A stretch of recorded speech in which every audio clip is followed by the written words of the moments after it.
அன்புள்ளம் கொண்ட பாசமிகு இறை மக்களே, இன்றைய முதல் வாசகத்தில் ஒரு வரி என்னை கொஞ்சம் கலக்கமுற செய்தது. அந்த வரி இதுதான்: அவருக்கு நேர்ந்தவை பற்றி அந்நாளில் அக்கறை கொண்டவர் யார்? அந்நாளில் அவருக்கு என்ன அப்படி நேர்ந்தது? எதை சொல்லுவது?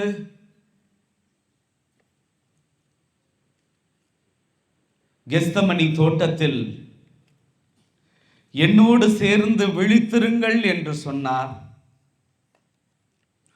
தூக்க கலக்கத்தில் இருந்த சீடர்களை பற்றி அவர் என்ன நினைத்திருப்பார்?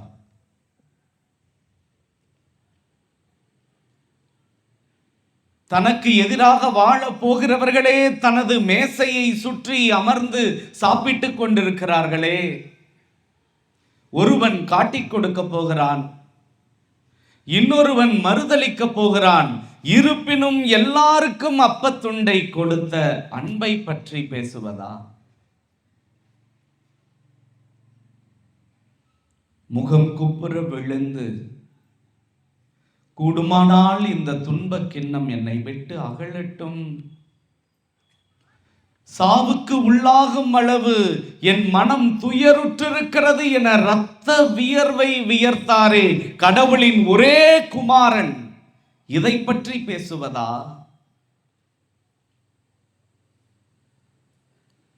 முத்தமிட்டு காட்டிக் கொடுத்தான் யூதாஸ். எப்படிப்பட்ட முத்தம்? விவிலிய அறிஞர்கள் சொல்லுகிறார்கள், யூதாஸ் முத்தமிட வந்தான் என்ற போது சாதாரண முத்தம் என்ற வார்த்தை தான் கிரேக்கத்தில் பயன்படுத்தப்பட்டிருக்கிறது. ஆனால் இயேசுவை அவன் முத்தமிட்டான் என்ற போது காதலர்கள் தரும் முத்தம், அதற்கான கிரேக்க சொல் பயன்படுத்தப்பட்டிருக்கிறது, கட்டாஃபிலியோ. அப்படி என்றால் அந்த முத்தம் நம் ஆண்டவருக்கு எத்துணை ஏமாற்றத்தை தந்திருக்கும். மீண்டும் முதல் வாசகத்தின் வரியை கூர்ந்து கவனியுங்கள். அந்நாளில் அவருக்கு நேர்ந்ததை பற்றி அக்கறை கொள்வோர் யார்? இரவில் கைது செய்யப்படுகிறார். தலைமை குரு அண்ணாவினுடைய வீட்டு முற்றத்தில் பல மணி நேரம் நின்று கொண்டிருக்கிற அந்த கால்களை பற்றி பேசுவதா? அவரது மருமகன் கயப்பா மக்களுக்காக ஒருவன் இறப்பது நல்லது என மார்தட்டி சொன்னானே, அதை பற்றி பேசுவதா? இயேசுவை விசாரிக்க இரவில் கூடிய மூப்பர் சங்கத்தை பற்றி பேசலாமா? இந்த மூப்பர் சங்கம் தான் நீதிமன்றம். யூதர்களுக்கு 72 பேர் இருப்பார்கள், அரை வட்டத்தில் அமர்ந்திருப்பார்கள். கைதி நடுவில் நிற்க வேண்டும். சாரமாரியாக கேள்விகள், கைதிக்காக பேச வாதாட வக்கீலாக சட்டம் பயிலுகிற மாணவர்கள் கைதியின் பக்கம் நிற்பார்கள். இரவில் இவர்கள் கூடுவதில்லை. ஒருவேளை கைதிக்கு மரண தண்டனை விதிக்க வேண்டும் என்று முடிவு செய்து விட்டால் அந்த நாளை ஒரு நாள் ஒத்திகை செய்து வைத்து தீர்ப்பை அடுத்த நாள் தரலாம் என்று சொல்லி சங்கத்தை நிறுத்தி விடுவார்கள். அப்படியாவது இரக்கம் முளைக்கட்டும் என்று. காலையில் கூடியிருக்க வேண்டும், ஆனால் நற்செய்தியின் அடிப்படையில் அவர்கள் இரவில் கூடியிருக்கிறார்கள். சட்டம் பயிலும் மாணவர்கள் இயேசுவுக்காக வாதாடி இருக்க வேண்டும். ஒருவர் கூட அப்படி பேசியதாய் விவிலியத்தில் இல்லை. நம் ஆண்டவர் தனியாய் நின்று கொண்டிருந்தார். அந்நாளில் அவருக்கு நேர்ந்ததை பற்றி அக்கறை கொள்வோர் யார் என்னும் வார்த்தைகள் நம் இதயத்தை இன்று கிழிக்கவில்லையா?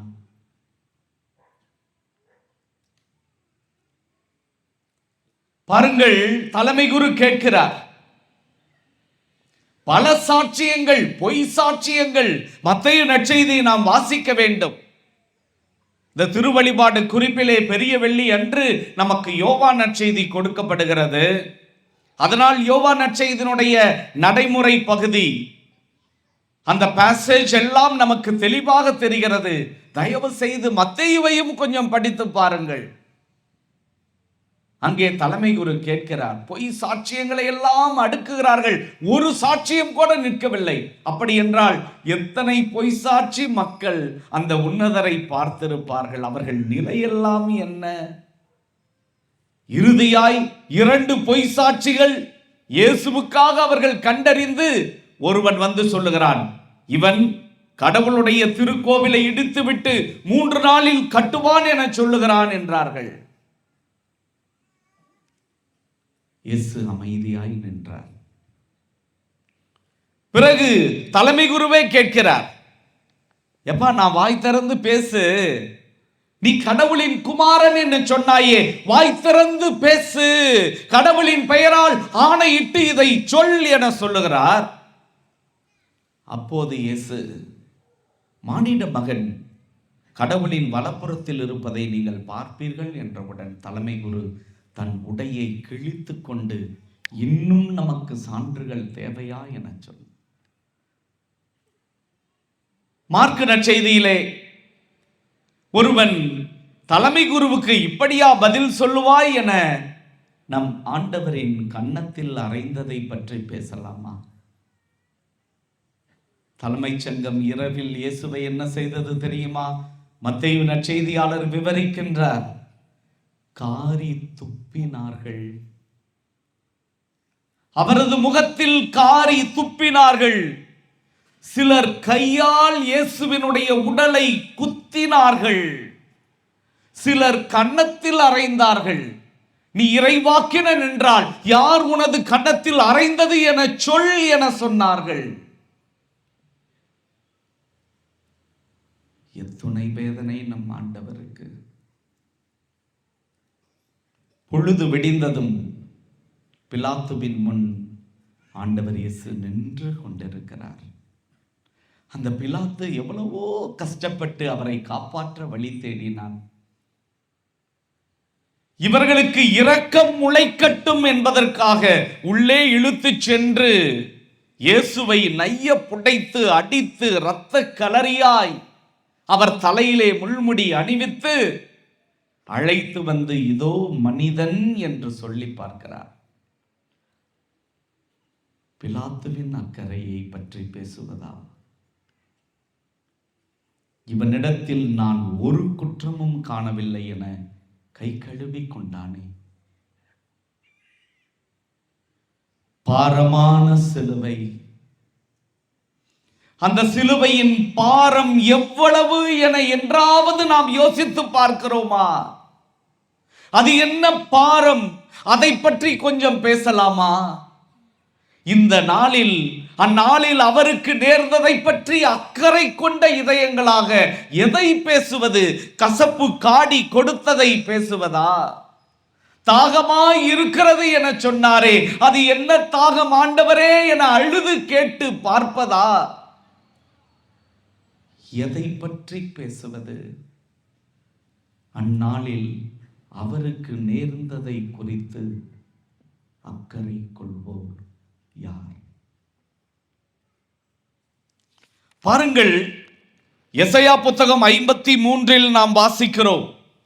அந்நாளில் அவருக்கு நேரப்போவதை முன்னறிவிக்கிற அவர் சில வார்த்தைகளை இப்படி பயன்படுத்துகிறார். பாருங்கள், நாம் பார்ப்பதற்கேற்ற அமைப்போ அவருக்கு இல்லை, நாம் விரும்பத்தக்க தோற்றமும் அவருக்கு இல்லை. அவர் இகழப்பட்டார், மனிதரால் புறக்கணிக்கப்பட்டார், வேதனையுற்ற மனிதராயிருந்தார், நோயுற்று நலிந்தார், காண்போர் தம் முகத்தை மூடிக்கொள்ளும் நிலையில் அவர் இருந்தார். வசனம் நம் இதயத்தை வதைக்கிறது. பாருங்கள், காண்போர் தம் முகத்தை மூடிக்கொண்ட நிலை. ஒரு ஆக்சிடென்ட் நம்ம கண்ணு முன்னால நடந்து அப்படியே உடல் சிதைவுற்று குடல் எல்லாம் வெளியே வந்து வாடை அடித்து ரத்தமாய் இருக்கிற சூழலிலே ஐயோ இவற்றை நான் பார்க்க கூடாது என சொல்லுகிறோமே. ஏன் அவ்வளவு பெரிய விடயம்? நம் குழந்தைக்கு ஒரு சிறு ரத்தம் வந்தாலே நமக்கு மயக்கம் வருவது போல இருக்கிறதே. இயேசுவை முன்னறிவிக்கிற எசையா பயன்படுத்துகிற வார்த்தைகளை பாருங்கள். காண்போர் தம் முகத்தை மூடிக்கொள்ளும் நிலையில் நம் ஆண்டவர் இருந்தார். அவர் இழிவுபடுத்தப்பட்டார், ஒடுக்கப்பட்டார், சிறுமைப்படுத்தப்பட்டார். அடிப்பதற்கு இழுத்துச் செல்லப்பட்ட ஆட்டுக்குட்டி போல ரோமம் கத்தரிப்போர் முன்னிலையில் கத்தாத செம்மறி போல இருந்தாரே. யார் இதற்கு காரணம்? இயேசுவின் சிலுவை சாவு ஒரு மீட்பு செயல் என்று மட்டும் அனுசரிப்பது நல்லதா? அது ஒரு அரசியல் கொலை இல்லையா? அரசாங்க அனுமதியுடன் ஒரு நிரபராதி கொலை செய்யப்பட்ட நாளைதான் நாம் நல்ல வெள்ளி என்று அழைக்கிறோமா? நம் ஆண்டவருக்கு நேரியதற்கு உண்மையில் யார் காரணம் என்று நாம் கண்டுபிடித்தாக வேண்டும். பிலாத்து காரணம் என நாம் படித்து விடுகிறோம். பிலாத்து இவர்கள் பொறாமையிலே இவருக்கு இப்படி செய்கிறார்கள் என்பதை திண்ணமாய் அறிந்திருந்தான் என்று விவிலியம் சொல்லுகிறது என்றால், கைகளை கழுவிக்கொண்டானே, நீதியை கழுவி விட்டானே, அவன் எப்படி அவ்வளவு பெரிய துரோகியாக இயேசுவினுடைய கொலையாளியாக இருக்க முடியும்? கயபாவை சொல்லலாமா இயேசுவின் கொலையாளி என்று? மக்களுக்காக ஒருவன் இறப்பது நல்லது என நல்லதொரு குருவாகத்தான் அவர் பேசியிருக்கிறார். ஏனென்றால் இயேசுவை வளரவிட்டால், இன்னொரு இடத்தில் நாம் வாசிக்கிறோம் விவிலியத்தில், இவனை இப்படியே வளரவிட்டால் நமக்கு பிரச்சனை. நமக்கு என்பது அவர்கள் பயன்படுத்துகிற அந்த வார்த்தை நம் மக்களுக்கு பிரச்சனையாகிவிடும். பிறகு ரோமையர்கள் இன்னும் நம்மை நசுக்குவார்கள். இப்போது இருக்கிற கொஞ்ச நெஞ்ச சுதந்திரத்தையும் நாம் இழந்து விடுவோம் என அஞ்சினார்கள். தலைமை குரு கொலையாளிகளா? சிலுவையில் அறையும் சிலுவையில் அறையும் ஓசானா ஓசானா என்று பாடிய மக்கள் கூட்டம் கொலையாளிகளா? இல்லை அன்புக்குரியவர்களே, இன்னொரு கருப்பு ஆடு அங்கே இருக்கிறது. Praise the Lord. பிலாத்து இல்லாது, தலைமை குருக்கள் இல்லாது, மூப்பர் சங்கம் இல்லாது, மக்கள் கூட்டம் இல்லாது, படை வீரர்கள் இல்லாது, ரோமை அரசாங்கம் இல்லாது, மறைநூல் அறிஞர்கள் இல்லாது இன்னொரு கருப்பு ஆடு இயேசுவின் கொலையாளியாய் அங்கே இருக்கிறது. எப்படி ஃபாதர் கண்டுபிடிப்பது? ஒரு கொலை நடக்கிறது, விசாரணையில் திருப்தி இல்லை என்றால் மீண்டும் நீதிமன்றம் செல்லுவோம். திரும்ப விசாரியுங்க, சிபிஐ விசாரணையை உள்ள விடுங்க. உடனே அடுத்த நாள் செய்தி வருவதை பார்க்கிறோம், கொலையில் ஒரு திருப்பம். அப்படி இயேசுவுக்கு நடந்த கொலையிலே ஒரு திருப்பம் உண்டு. அந்த திருப்பம் ஒளிந்திருக்கிற கருப்பு ஆடு. அந்த ஒளிந்திருக்கிற கருப்பு ஆடு யார் என்பதை கண்டுபிடிக்க ஒரு உத்தி. உண்மை கதை மாந்தர்களாய் இருக்கிற பிலாத்து, தலைமை குருக்கள், மக்கள் கூட்டத்தினர் இயேசு இந்த மூவரையும் கொஞ்சம் கதைக்களம் மாற்றி, கதை மாந்தர்களாக மாற்றி வேறொரு இடத்தில் அவர்களை பொருத்தி பார்ப்போம். பிலாத்துவுக்கு பதிலாக கடவுள் நிற்கிறார், இயேசுவுக்கு பதிலாக நான் நிற்கிறேன். மக்கள் கூட்டம் அதே மக்கள் கூட்டம், அதே உலகமாய் இருக்கிறது. என்னை சிலுவையில் அறையும் சிலுவையில் அறையும் என்று கத்துகிற போது என் ஆண்டவர் சொல்லுகிறார், அன்று சொன்னாரே, மாதே, யாரும் உனக்கு தீர்ப்பிடவில்லையா? நானும் தீர்ப்பிடேன் என்று சொன்ன பிலாத்து நிலையில் நிற்கிற நம் ஆண்டவர் அந்த உலகத்தை பார்த்து சொன்ன வரிகள் என்ன தெரியுமா? இவன் மீது குற்றத்தை நானும் பார்க்கிறேன், ஆனால் இவனுக்கு பதிலாக என்னை சிலுவையில் அறையுங்கள் என சொல்லுகிறார். கரங்களை தட்டி கடவுளுக்கு நன்றி சொல்லுங்கள்.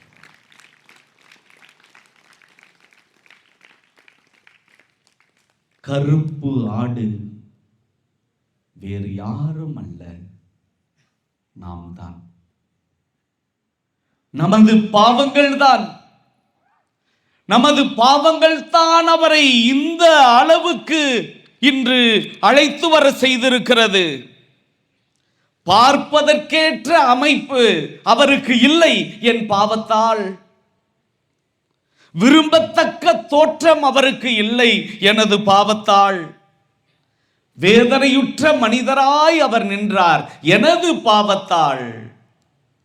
அதனால்தான் அழகாய் 53வது அதிகாரம் 5-6 வசனங்களிலே இப்படி எசையா இறைவாக்கினர் சொல்லுகிறார், நம் குற்றங்களுக்காக அவர் காயமடைந்தார். Praise the Lord. நம் குற்றங்களுக்காக அவர் காயமடைந்தார், நமக்கு நிறைவாழ்வை அளிக்க அவர் தண்டிக்கப்பட்டார், அவர்தம் காயங்களால் நாம் குணமானோம். He was pierced for our transgressions.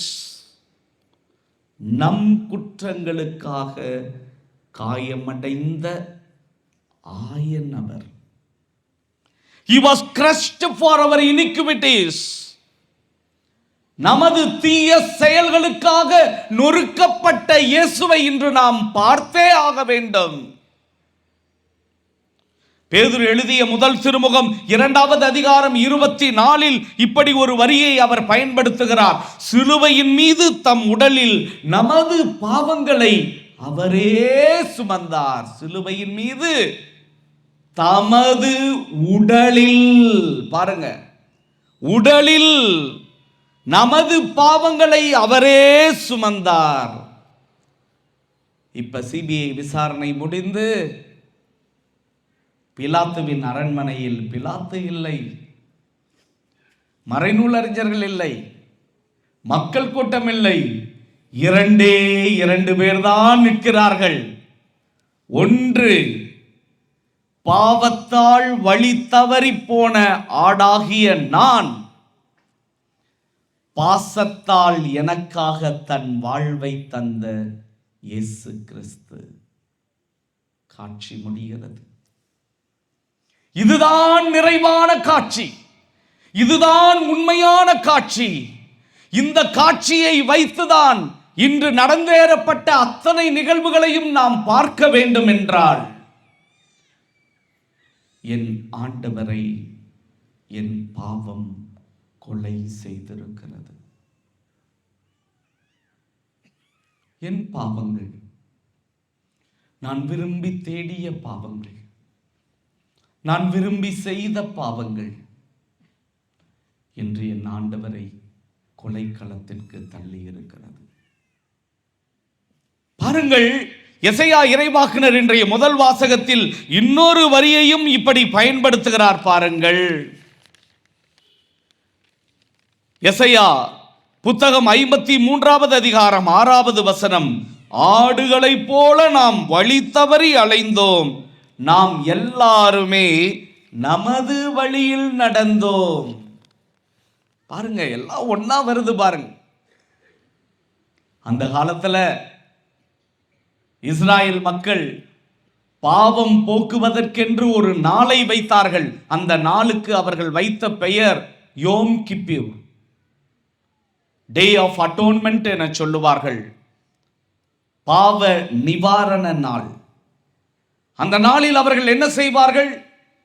2 வெள்ளாட்டு கிடாயை கொண்டு வந்து கூடாரத்தின் முன் நிறுத்தி, கடவுளுடைய கூடாரத்தின் முன் நிறுத்தி, அவர்கள் அங்கே ஒரு சீட்டு குலுக்கி போடுவார்கள். அதில் ஒரு ஆடு தேர்ந்தெடுக்கப்படும்.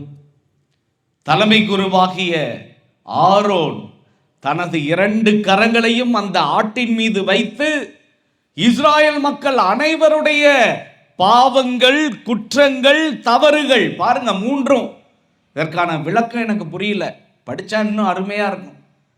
பாவங்கள், தவறுகள், குற்றங்கள் 3ஐயும் சொல்லி அந்த ஆட்டின் தலை மீது அத்தனை பாவங்களையும் திணிப்பார். பிறகு அந்த ஆட்டை பாலைவனத்துக்கு கொண்டு போய் தண்ணி இல்லாமல், எந்த உறவும் இல்லாமல் அந்த ஆடு தனித்து விடப்படும். அலைந்து திரிந்து சோர்ந்து வெட்கி நாணி தண்ணீர் இல்லாமல் உணவில்லாமல் சக்தியற்ற நிலையில் அது சரிகிறது. என் பாவமும் அப்படித்தான். என் பாவம் என்ன செய்கிறது என்னை? எப்படி அந்த அருமையான வெள்ளாட்டை பாவம் அதனுள் செலுத்தப்பட்டதால் ஆடுகளின் கூட்டத்திலிருந்து அது தனிமைப்படுத்தப்படுகிறது, அதே போல அது தனித்து விடப்படுகிறது பாலை நிலத்திலே. அங்கே வெட்கி நாணி எந்த உதவியும் இல்லாமல் இறுதியில் செத்து போகிறது. நான் செய்கிற பாவங்கள் என்னை அப்படித்தான் செய்கின்றன. நான் கடவுளுடைய உறவிலிருந்து பிரித்து வைக்கப்படுகிறேன், தனித்து விடப்படுகிறேன். எனக்கு அப்பா இருக்கிறாங்க, அம்மா இருக்கிறாங்க, எனக்கு சொத்து இருக்குது, சுகம் இருக்குது, காடு இருக்குது, வீடு இருக்குது. ஆனா பாவம் என்று உன்னில் குடிகொண்டிருக்கிறதோ, வெட்கத்தோடு நீ அலைந்து திரிந்து கொண்டிருக்கிறாய். கடவுளுடைய உறவிலிருந்து நீ பிரித்து கிடத்தப்படுகிறாய்.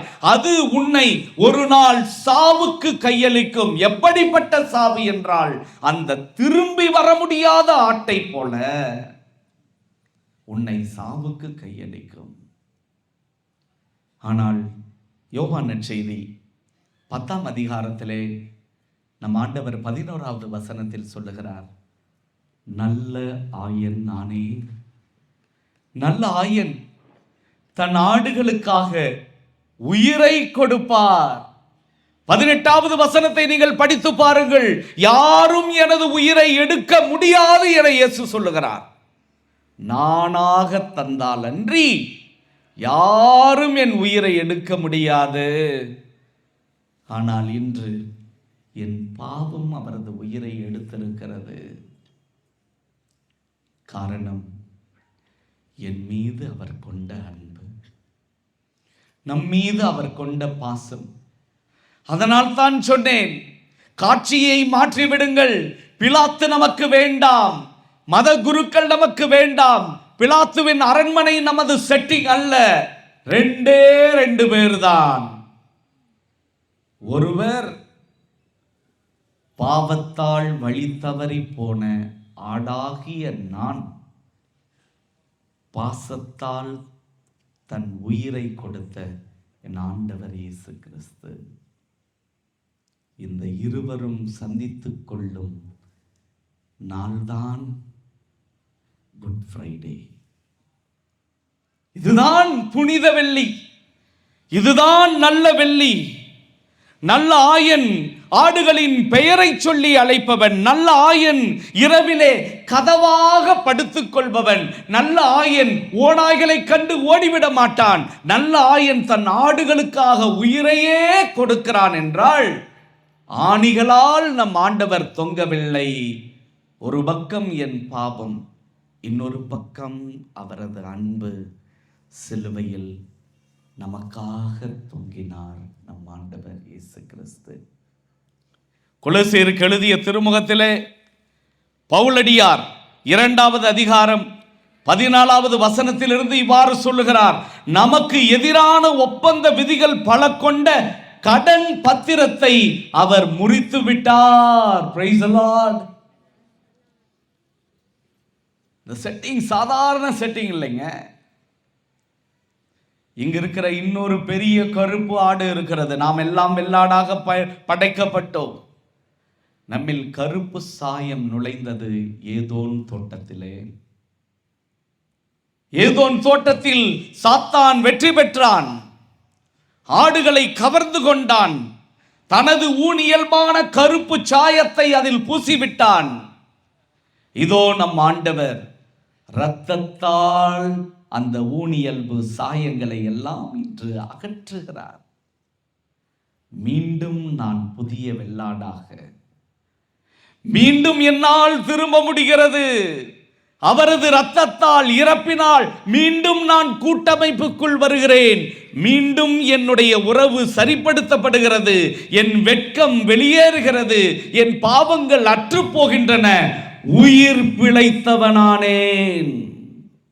அதனால் தான் பவுலடியார் மிக அழகாக சொல்லுகிறார், எனவே உண்பது, குடிப்பது மற்றும் திருவிழா, அமாவாசை, ஓய்வு நாள் கொண்டாடுவது ஆகியவற்றை குறித்து எவரும் இனி உங்களை குறை சொல்ல வேண்டாம். ஏன் இவர்கள் இப்படி இருக்கிறார்கள், ஏன் இப்படி கிறிஸ்தவர்கள் போகிறார்கள் என்று பலரும் நம்மை குறை சொல்வதை பற்றியெல்லாம் நீங்கள் கவலைப்படாதீர்கள். அடுத்த வரியை கூர்ந்து கவனியுங்கள். பவுலடியார் சொல்லுகிறார், கிறிஸ்துவே உண்மை என சொல்லுகிறார். கிறிஸ்துவே உண்மை. அதே கொலோசியருக்கு எழுதிய திருமுகம் 2வது அதிகாரம் 6 - 8 பாருங்கள். உங்களுக்காக உயிர் கொடுத்த ஆண்டவரை ஏற்றுக்கொள்ளுங்கள். அவரோடு இணைந்து வாழுங்கள். அவரில் வேரூன்றியவர்களாகவும் அவர் மீது கட்டி எழுப்பப்பட்டவர்களாகவும் இருங்கள். நீங்கள் கற்றுக்கொண்ட விசுவாசத்தில் உறுதியாய் நில்லுங்கள். இறுதியாய் ஒரு வசனத்தை எப்படி முடிக்கிறார் தெரியுமா? நன்றி மிக்கவர்களாக திகழுங்கள். கண்களை மூடி கரங்களை குவித்து நன்றி சொல்லுவோமா?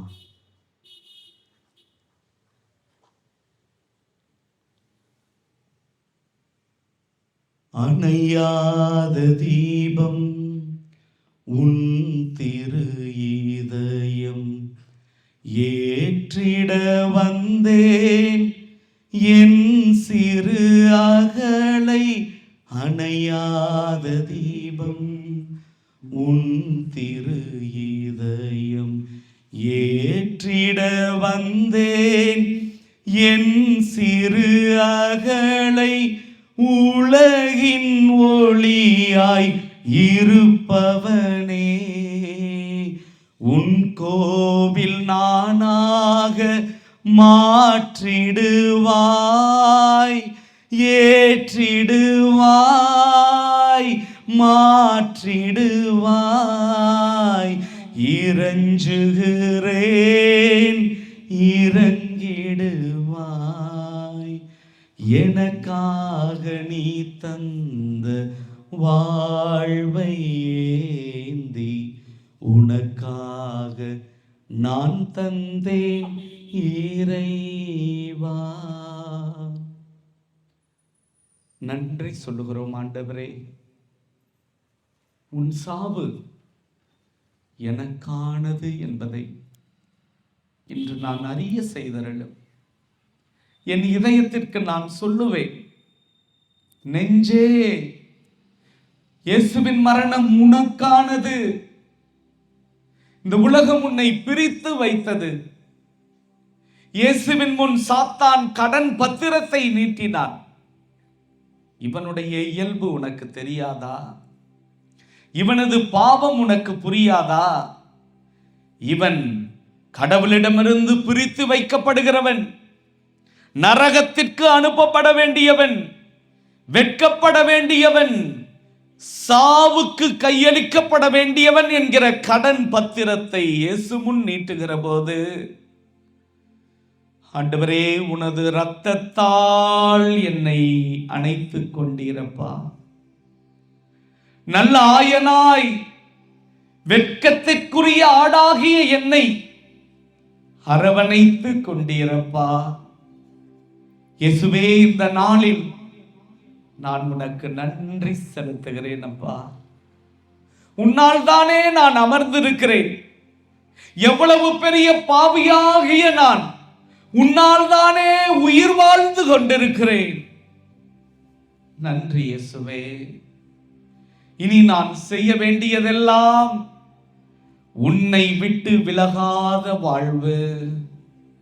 உன்னில் கட்டி எழுப்பப்படுகிற கட்டடமாக, உன்னில் வேரூன்றிய ஆடாக, ஆண்டவரே எப்போதும் நீர் மட்டும் ஆயன் என உன் தோளில் மகிழ்ச்சியுடன் துள்ளி குதித்து அன்றாட அலுவல்களை செய்கிற ஆடாக நானும் என் வீட்டாரும் வாழ்ந்திட எங்களை எங்கள் பாவ நிலையிலே ஒப்படைத்து ஜெபிக்கிறோம்.